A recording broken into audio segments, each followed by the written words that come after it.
Euh, alors, bienvenue à toutes et à tous. Merci Olivier aussi pour ta présence et d'être connecté. Je propose peut-être une rapide introduction sur toi-même. Donc, du coup, Olivier Indovino, président d'IRH Partner, qui est un cabinet de conseil et d'accompagnement RH SIRH. Et moi-même, du coup, Sven Berger, je m'occupe de la partie suisse d'IRH Partner. Donc, bienvenue à toutes et à tous. Comme répété avant, n'hésitez pas à écrire vos commentaires dans le chat. N'hésitez pas à nous dire si vous avez des problèmes techniques aussi, qu'on puisse vous aider sur le sujet. Alors, en ce qui concerne le webinaire du jour, ça sera au sujet de bien choisir son SIRH en 2021. Donc, on fera une petite introduction sur le sujet. On va parler ensuite de différentes thématiques avec des questions qu'on a préparées. Et ensuite, Olivier vous apportera quelques-uns de ses conseils sur la mise en place d'un SIRH.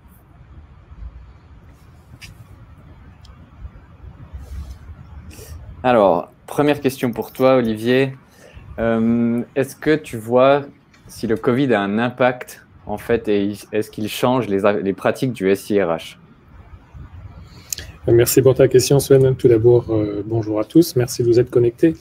Alors, on a pensé que pour l'introduction à ce thème SIRH, il pourrait être intéressant de dire deux mots sur le Covid aujourd'hui. Le travail généralisé et le confinement impliquent de mettre en place de nouvelles organisations. Ça n'a jamais été aussi rapide comme changement. Et on l'a vu lors du premier confinement, beaucoup d'entreprises se sont rapidement mis dans le cloud pour développer des organisations qui pouvaient travailler à distance. Et ça implique, au niveau RH notamment, d'avoir une forte dématérialisation, surtout pour les entreprises qui étaient encore en retard sur ces sujets-là, avec beaucoup de pratiques manuelles, papier, administratives. Et cette forte dématérialisation, elle passe, on le verra, par les outils SIRH.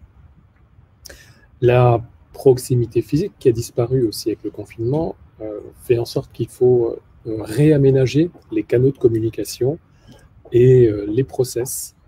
Et parmi ces process, on retrouve des process RH qui doivent se faire à distance. On continue à faire des évaluations, on continue à faire des recrutements. C'est des sujets qui sont traités par les SIRH et qui amènent de toute évidence un changement du système d'information pour permettre ces nouveaux process à distance. De notre part, on a aussi la marque employeur qui doit être valorisée. C'est important pendant cette période de confinement où les salariés en télétravail sont soumis à un stress psychologique plus important. Donc, l'entreprise se doit aussi de mettre à disposition de ses employés tous les outils qui peuvent aujourd'hui permettre dans de bonnes conditions ce travail à distance. Et le SIRH se doit, comme les autres outils, d'être efficace et de bien représenter la marque employeur de la direction des ressources humaines. Ok.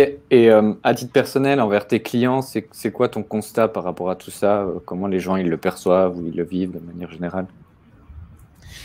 Alors, ce qu'on peut constater aujourd'hui, c'est que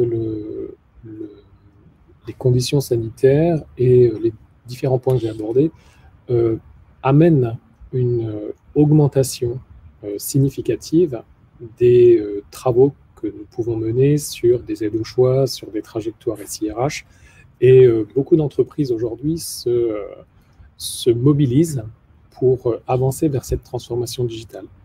Et en cela, je ferai une petite aparté en disant que si le confinement aujourd'hui et les conditions sanitaires ont ralenti certains secteurs d'activité, on voit aussi que le gouvernement pousse fortement pour accélérer la transformation digitale, puisque la transformation digitale a été identifiée comme un des secteurs clés de renouvellement de l'activité et de performance qui va pouvoir générer demain des emplois et le business dont on a besoin. Voilà. Donc, on se voit quand même une opportunité pour les entreprises. Voilà, une opportunité pour les entreprises et une opportunité pour l'économie, puisque aujourd'hui, la modernisation et la transformation digitale est un pan important de l'économie française. Et le SIRH en fait partie. Ok, et quand on parle SIRH, on a souvent des questions autour du SaaS, du on-premise. Donc toi, quelle est ta position un peu par rapport à ces deux solutions qui sont actuellement disponibles? Alors, dans le cadre de notre sujet du choix d'un SIRH, on ne pouvait pas passer sous silence les impacts du cloud et le fait que massivement les entreprises aujourd'hui sont poussées vers le cloud. Certains articles parlent de 90% des entreprises vont vers le cloud. Et c'est une réforme importante qui a des impacts sur plusieurs, on va dire, axes du SIRH. Donc aujourd'hui, par rapport aux 10 années précédentes, et je passe les précédentes, le SaaS propose des solutions RH qui sont très abouties. Ça n'a pas toujours été le cas. Et ces solutions qui sont très abouties sont paramétrables. Donc, on excite la partie des développements spécifiques qui n'existe plus quasiment aujourd'hui. On ne parle plus de développement spécifique alors que c'était un sujet d'angoisse sur les 10 dernières années. Et globalement, aujourd'hui, le grand public peut réaliser toutes les fonctionnalités des process métiers, des process RH, grâce à du paramétrage. Donc, l'arrivée de ces solutions a permis de standardiser et de simplifier l'accès à ces solutions. Aujourd'hui, on passe d'un point de vue projet. On a besoin d'une URL, d'un login et d'un mot de passe pour se connecter. Souvent, les projets SIRH sont beaucoup plus courts que ceux qu'on a connus par le passé, avec des projets qui étaient en cycle en V. Maintenant, on travaille plus en mode agile. Et comme aujourd'hui, les outils SIRH dans le cloud sont plus aboutis, plus en paramétrage, on a moins besoin de charge projet pour travailler sur des sujets d'intégration, de conception qu'on avait avant, et de développement. Donc, on peut économiser sur ces charges-là. On a aussi des pratiques qui ont beaucoup changé dans le SIRH. Donc, le cloud amène ça, la standardisation amène ça. Et on peut se poser aujourd'hui la question de est-ce que le on-premise a un avenir? Donc, on-premise ou les installations de logiciels que vous feriez sur des serveurs qui vous appartiennent chez vous, dont vous prendriez peut-être même la maintenance, c'est vraiment réservé à des sociétés qui ont des enjeux très particuliers sur la sécurité. Ça peut être des banques, ça peut être des sociétés qui travaillent dans l'armement, des laboratoires de pointe, qui restent encore frileux pour passer des données qui soient publiques dans du cloud ou dans du SaaS. Pour toutes les autres entreprises aujourd'hui, c'est on va dire, une vraie opportunité de faire l'acquisition d'un système d'information RH à moindre coût, puisque les coûts, et on le verra encore un petit peu plus loin, les coûts lorsqu'on passe sur des systèmes SaaS sont largement baissés, puisque vous êtes sur un principe plutôt de location plutôt que d'achat de licence. Voilà. Et j'ai juste une dernière question par rapport à ça. On parle toujours en fait des aspects de sécurité. Est-ce que selon toi, les deux s'équivalent ou il y en a une autre, tu penses qui est plus sécure que, par exemple, le SaaS, qu'on soit plus sécure que l'on-premise? Alors, je te remercie, Sven, de me poser la question parce que souvent cette question revient et je pense que le sens de l'histoire, c'est que cette question disparaisse. Mais on a encore aujourd'hui, on va dire, des sceptiques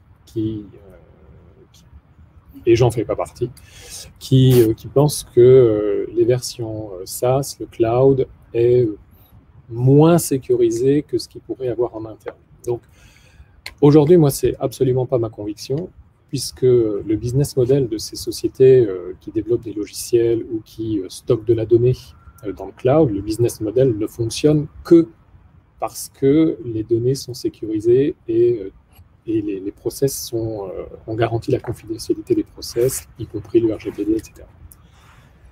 Il peut arriver de temps en temps qu'il y ait des erreurs, que certaines boîtes se font hacker, ça peut arriver, mais ça reste quand même l'exception.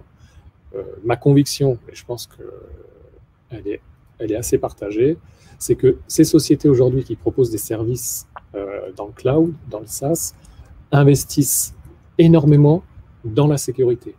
Et la sécurité de ces sociétés SaaS ou cloud est beaucoup plus élaborée et beaucoup plus mise à jour que ce que pourraient faire des entreprises aujourd'hui avec des moyens qui sont beaucoup moins conséquents.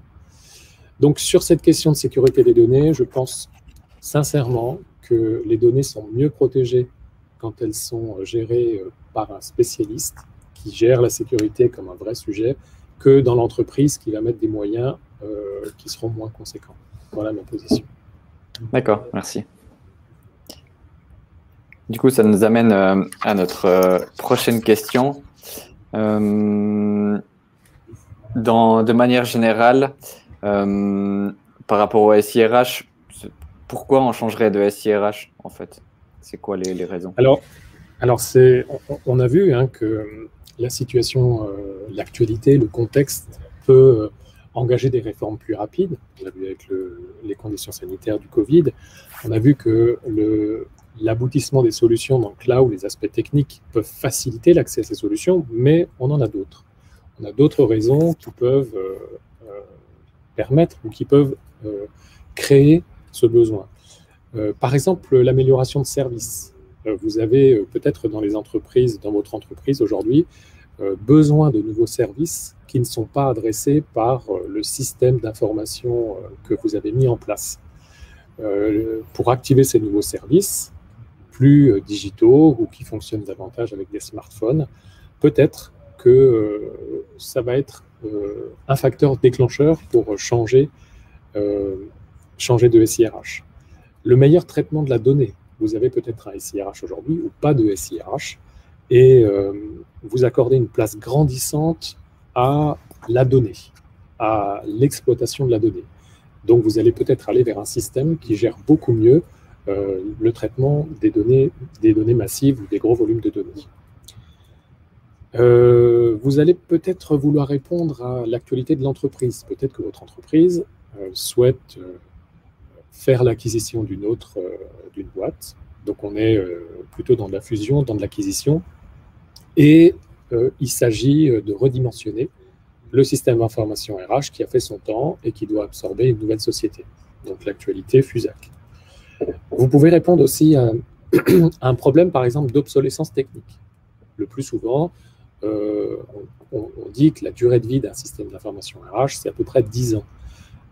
Lorsque vous arrivez à l'approche de ces 10 ans, parfois les systèmes ne sont plus maintenus. Ça peut générer chez vous la nécessité de remplacer des outils par des outils qui restent maintenus.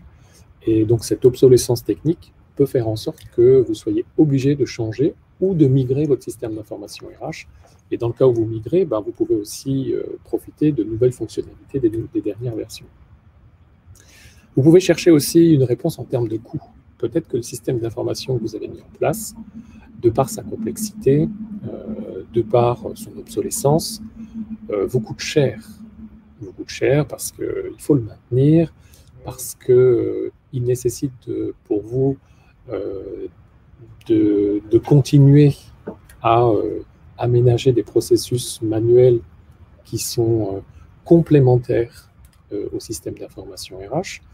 Et peut-être que ce coût global de tous les systèmes, plus le temps que vous passez sur des tâches administratives à faible valeur ajoutée, peut-être que ce coût global peut être challengé par un système moins cher qui va couvrir l'ensemble des fonctionnalités. Un autre point encore, mais je ne pourrais pas les citer tous, ça peut être un souci d'intégration. Une société peut décider de simplifier son architecture applicative. Elle peut rencontrer beaucoup de soucis, beaucoup de problèmes liés aux interfaces avec des maintenances importantes. Et elle peut souhaiter aller dans une démarche d'intégration globale. Elle peut souhaiter aller vers un système tout intégré et remplacer son SIRH. Cette même réflexion peut être menée à l'international quand un groupe avec des filiales à l'étranger souhaite couvrir l'ensemble des besoins RH par un seul système. Donc ça peut être une motivation à passer sur un système plus global pour pour adresser l'ensemble des filiales avec un seul outil. Des problèmes de sécurité. Aujourd'hui, peut-être que les SIRH dont vous disposez posent des failles de sécurité et nécessitent, notamment aussi avec le passage au RGPD, nécessitent d'être revus et améliorés. Voilà. Il existe d'autres motifs, là j'essaie de rester général pour vous en donner quelques-uns. Ok, merci. Du coup, imaginons que demain, je crée une autre entreprise. Est-ce que je peux choisir n'importe quel SIRH au vu de ma situation? Alors, donc, merci pour cette question. Alors, on a vu qu'il est important de définir les enjeux de votre entreprise. J'en ai cité certains en répondant à la question « Pourquoi changer de SIRH ?» Donc, c'est important que les enjeux soient posés au début du projet et que ces enjeux vous permettent de définir une vision de votre trajectoire SIRH. Et la vision, on aurait tort de croire qu'elle est uniquement technique. Parce qu'aujourd'hui, le projet ne va pas se résumer au changement technique d'une application. Et je reviendrai sur ce point. Il est très, très important de s'autoriser à revoir la façon de fonctionner de son organisation et des métiers. Mais je reviendrai sur ce point après. Donc, lorsqu'on ne va pas pouvoir choisir n'importe quel SIRH, on a quand même sur le marché, même si tous tendent aujourd'hui vers des fonctionnalités qui sont identiques, on a quand même des acteurs du marché qui sont plus ou moins bons dans certains domaines. Donc, il est important de placer le curseur en fonction des enjeux de l'entreprise. Alors, par exemple, je vais en donner quelques-uns, mais ce ne sera pas exhaustif, la taille de l'entreprise.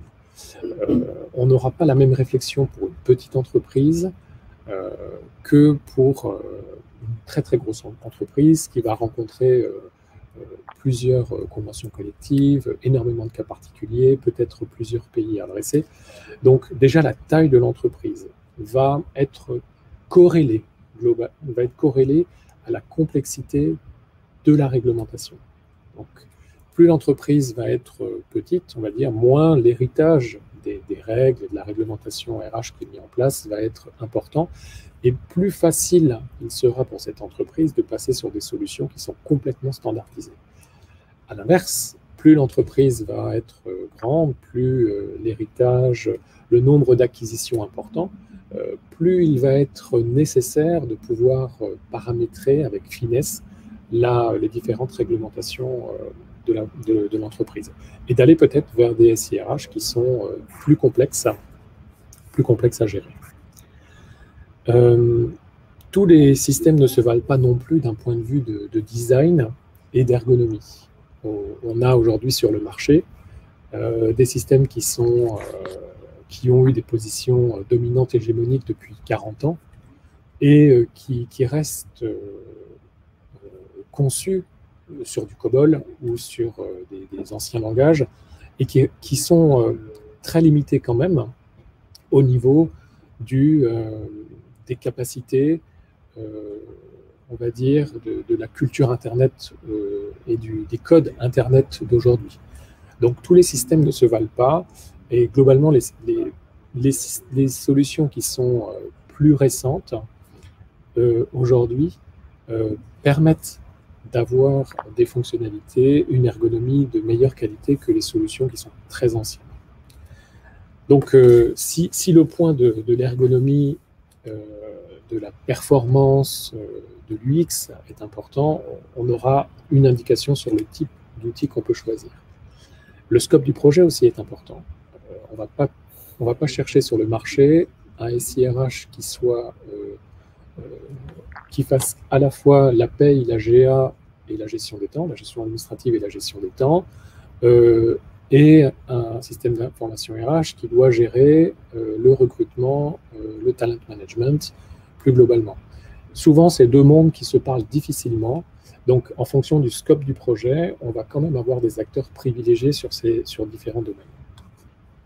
Le fait d'avoir un périmètre international ou juste local va aussi être un indicateur fort pour choisir son SIRH.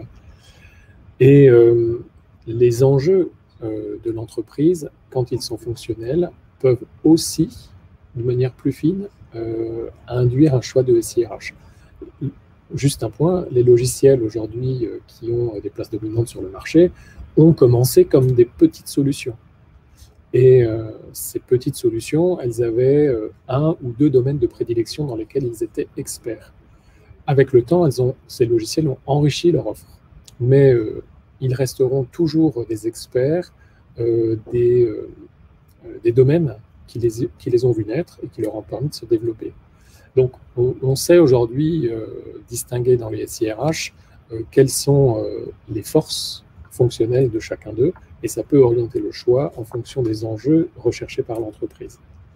Bon, après, on a évidemment le sujet, mais on pourrait en faire un webinaire à part entière, du best of breed versus du tout intégré, c'est-à-dire, est-ce que je veux plutôt dans mon entreprise mettre en place plusieurs outils de niche, experts, plutôt qu'un système tout intégré. En fonction de ce choix qui s'appuie sur des logiques de coût, d'intégration qui sont à partager avec les DSI, on va orienter le choix des outils différemment. Voilà. Ensuite, un point important, et je finirai là-dessus, sur cette question-là, c'est évidemment quel est le niveau de service que vous attendez avec votre système d'information. Et là encore, les éditeurs n'ont pas des offres équivalentes.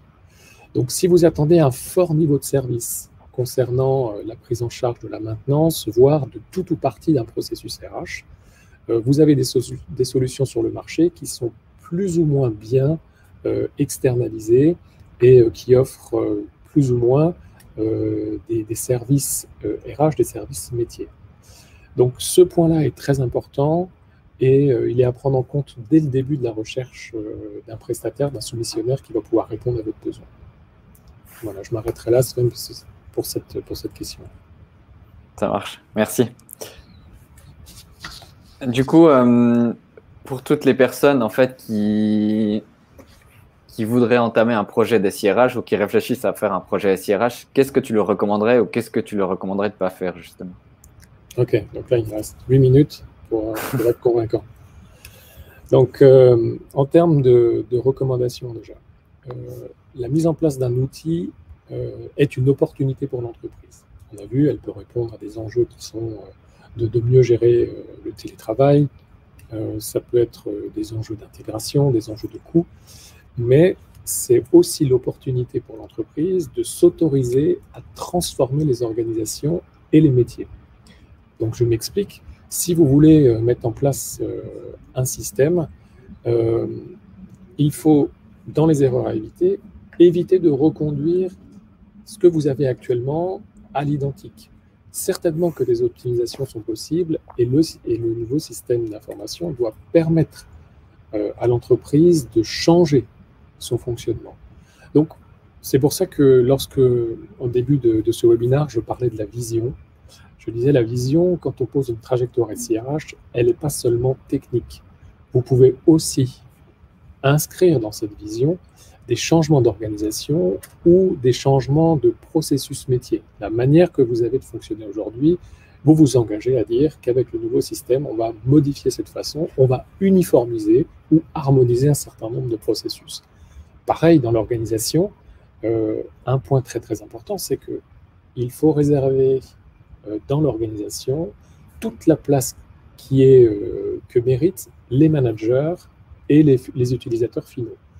Donc, lorsqu'on intègre, et ça c'est tout le discours autour de la transformation digitale, lorsqu'on met en place un nouveau système, il faut privilégier aujourd'hui l'accès aux managers utilisateurs qui vont faire pour vous un certain nombre de services. Voilà. Ça va forcément modifier l'organisation, puisqu'on va décentraliser des fonctions RH vers des populations managers utilisateurs qui sont massivement des non-RH, mais qui, grâce à l'ergonomie simplifiée des outils, va pouvoir rapidement adopter et s'approprier les systèmes. Voilà. Un point aussi que je voulais souligner dans les erreurs à éviter, il faudrait éviter de justifier les réformes que vous faites d'un point de vue métier ou d'organisation par la mise en place de l'outil, mais plutôt présenter l'outil comme l'opportunité d'accompagner des réformes métiers ou des réformes d'organisation. Voilà. Ok. Du coup, en résumé, sur comment bien choisir son SIRH, quels sont les derniers messages que tu aimerais faire passer s'ils doivent retenir 3 points clés par rapport au choix d'un SIRH? Alors, peut-être pas, j'ai pas appuyé trop le point que j'aimerais mettre en avant, mais la réussite d'un projet va passer par l'adoption et l'appropriation du système. C'est ça qui va marquer réellement la réussite de votre projet SIRH. Très en amont, déjà lorsque vous commencez à réfléchir à la vision, que vous commencez à poser la trajectoire SIRH, sentez-vous libre d'impliquer les premiers acteurs qui vont être demain les utilisateurs et les sponsors de votre projet. Donc, pour bien choisir son SIRH, je dirais qu'il doit être aligné avec les enjeux de l'entreprise, que ces enjeux doivent être partagés avec l'ensemble des utilisateurs et que le SIRH, on ne fait pas un SIRH pour se faire plaisir.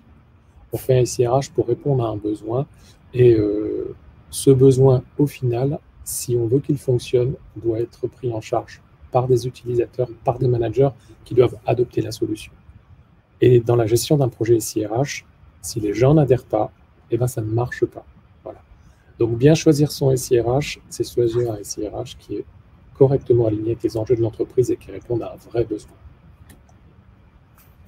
Ok, super, merci. Il nous reste un peu de temps pour des questions, si jamais vous avez des questions ou autres. Alors, sur le chat, j'ai vu. Les questions ouais, en fait, ils arrivent normalement sur le chat directement. Pour l'instant, je ne vois pas de questions par rapport à tout ça. Moi, après, j'en ai peut-être une sur des cas concrets. C'est qu'est-ce que tu en penses des personnes, par exemple, comment est-ce qu'ils peuvent procéder quand ils ont une idée d'un SIRH, mais qu'en gros, il leur manque le pourquoi, en fait, pour aller justifier, par exemple, l'achat d'un SIRH auprès de leur direction? Oui, alors ça, c'est une problématique. On pourrait en faire aussi tout un webinaire. C'est souvent, on a beaucoup de cabinets conseils qui savent, de responsables SIRH, qui savent très bien expliquer le comment, c'est-à-dire comment on va mettre en place un SIRH. Peu nombreux sont ceux qui travaillent sur le why, c'est-à-dire sur pourquoi aujourd'hui on va le mettre en place. Pourtant, c'est une question qui est primordiale, puisque si vous voulez avoir l'adhésion de l'ensemble des acteurs des parties prenantes de l'entreprise, et ça concerne votre direction, la partie finance, la partie DSI, il faut être capable de montrer quel est l'intérêt pour l'entreprise, et à plusieurs niveaux. Il va falloir parler à plusieurs niveaux pour pouvoir faire en sorte de mobiliser les acteurs et d'avoir une vision commune sur le projet. Donc aujourd'hui, la question du pourquoi elle est primordiale, elle passe par la vision, et c'est un travail qui se fait très en amont du choix du projet, du choix d'un outil. Ouais, alors il y a plusieurs questions du coup qui sont venues. Après, on peut rester 5 minutes de plus si jamais c'est pas trop un problème. On a une question par rapport à la place de la data dans les projets SIRH. Donc aujourd'hui, je l'avais dit lorsque la partie de cloud notamment, l'analyse de la data, on se rend compte aujourd'hui que les RH étaient assis globalement sur une mine d'or, que les systèmes d'information RH ne savaient pas traiter la masse conséquente des données. Aujourd'hui, on voit qu'il y a une vraie évolution, modernisation de tous les SIRH qui proposent des indicateurs très complexes. J'ai en tête par exemple dans une marque que je ne citerai pas, enfin un outil que je ne citerai pas, mais un indicateur qui est capable de prédire la démission d'une personne en croisant des informations sur les salaires par rapport aux comparaisons de salaires équivalents du marché, les évaluations de la personne en question, en regardant à quelle distance habite le collaborateur de l'entreprise. Bon, c'est de moins en moins significatif avec le télétravail, en croisant le fait qu'il n'ait pas été augmenté. On peut dire on croise l'ensemble de ces critères et on a des algorithmes qui peuvent prédire qu'une personne est plus ou moins à risque. Dans cet exemple-là, je montrais qu'aujourd'hui aussi, on est capable d'analyser les données dans les SIRH, de pousser des contenus qui sont spécifiques aux besoins des utilisateurs, de traiter des données qui sont externes, de benchmark, de forums, dans le SIRH. Voilà. Ok. Donc, une place prépondérante de la data aujourd'hui. Merci. Du coup, il y a encore 2 autres questions. Après, je pense qu'on pourra clore le webinaire. Alors, le support post-projet est-il un élément important, voire rédhibitoire pour le choix du SIRH? Alors oui, je suis très content que cette question m'ait été posée. On est toujours très focalisé sur la mise en place d'un outil, le projet en soi, mais on pense assez peu au coût de maintenance et à la nécessité, à la complexité de la maintenance qui va arriver derrière. Je donne un exemple simple. Si vous êtes aujourd'hui une petite organisation et que vous n'avez pas prévu de mettre en place un ETP sur l'admin de votre SIRH une fois que le mode projet est passé, eh bien, c'est un point qu'il faut prendre en compte tout de suite au début de la phase de choix, parce qu'on sait sur le marché que certains SIRH sont compliqués aujourd'hui à maintenir. Pourtant, on voit arriver, même aujourd'hui dans les segments qui sont 500 et 1000, on voit descendre des acteurs qui initialement étaient réservés à des très grosses sociétés et qui proposent des solutions à des coûts qui sont moindres, mais dont la complexité reste quand même importante.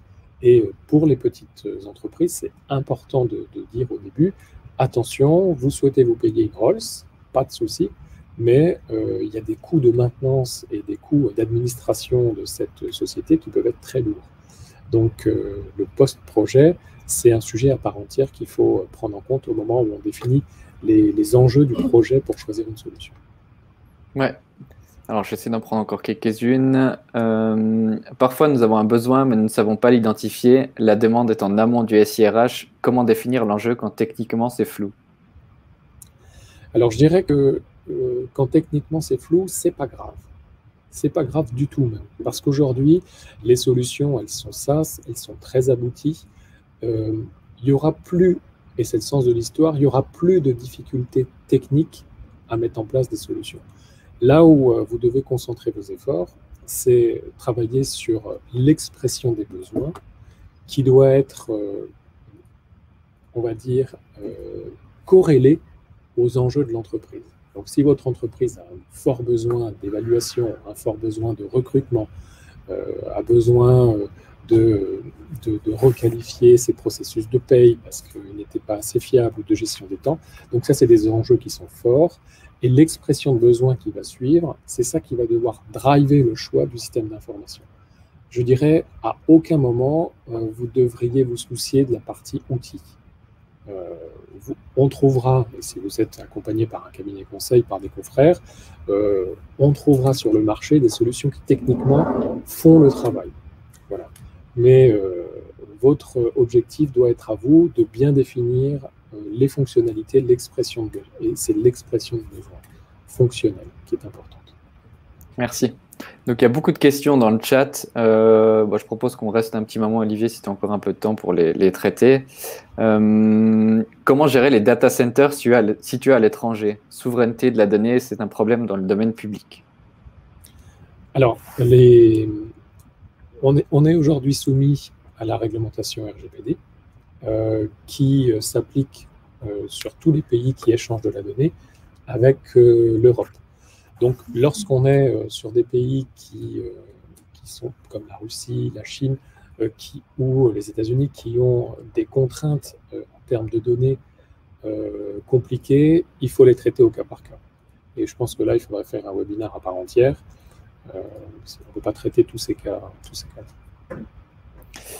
Ok. Vous avez parlé de dissociation entre les fonctions paie, admin du personnel et celles recrutement et talent. Cela veut-il dire qu'aucun SIRH n'est capable de tout, de tout intégrer au même niveau de priorisation?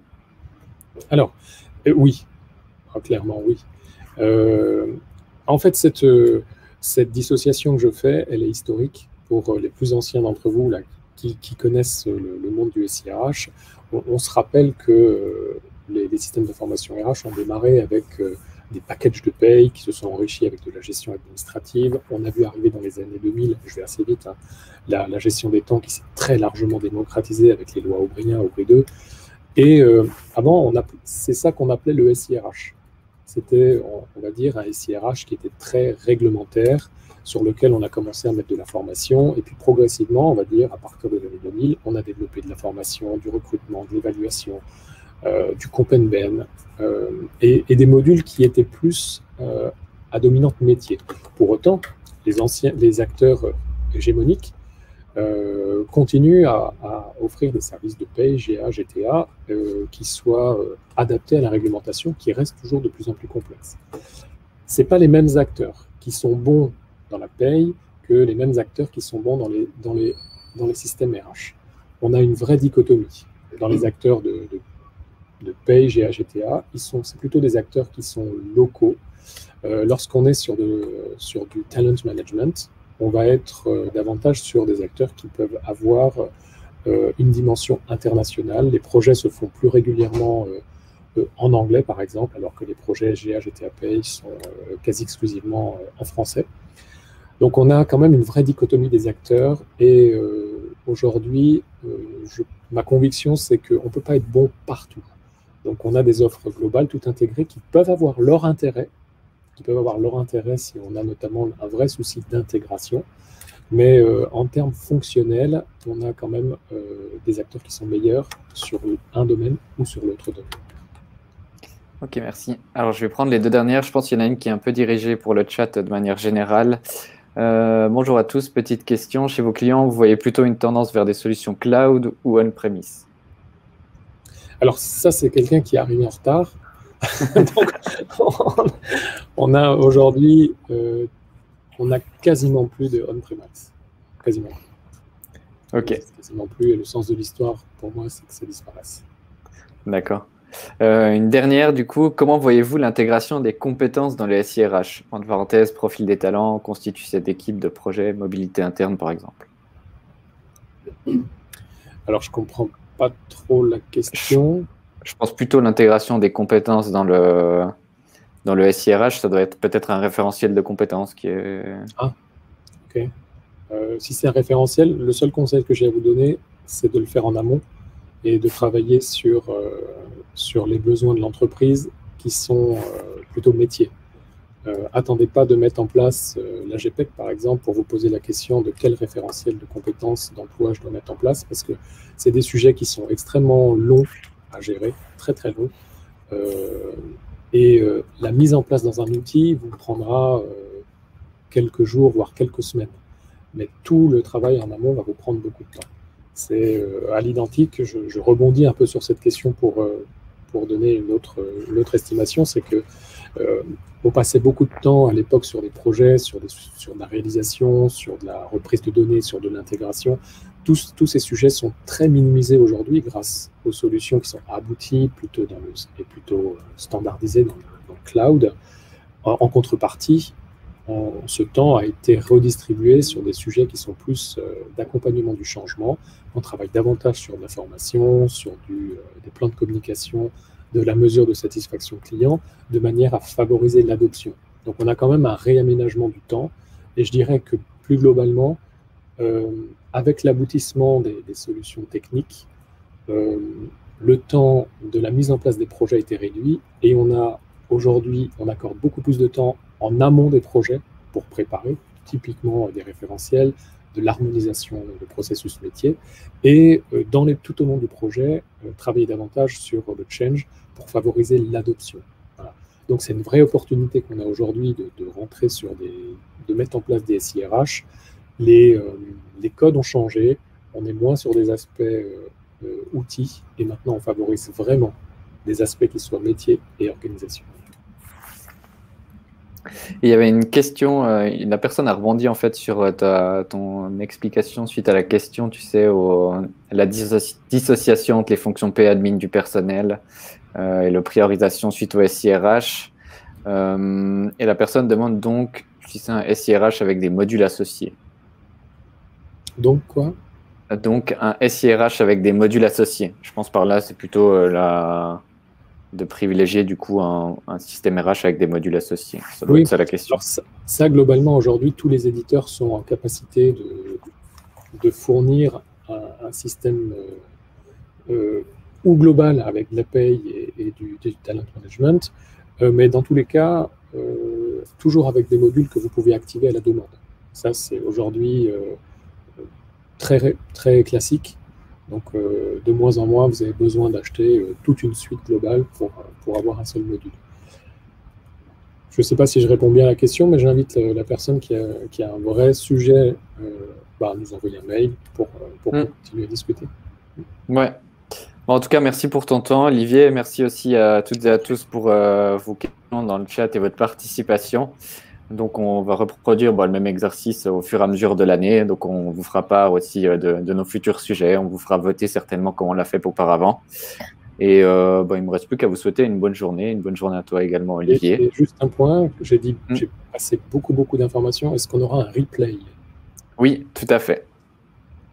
C'est ça. Un replay sera disponible, donc on vous le fournira dans les prochains temps. Et n'hésitez pas à nous envoyer nos questions. Je vois par exemple que la personne encore a reposé une nouvelle question. Je vous invite à nous l'envoyer peut-être soit directement par email ou bien vous pouvez directement l'adresser sur LinkedIn à Olivier, enfin comme vous souhaitez. On est de toute façon accessible sur LinkedIn, sur les adresses contacts. On est aussi présent sur YouTube, Instagram. Donc il y a plusieurs plateformes, vous pouvez nous contacter.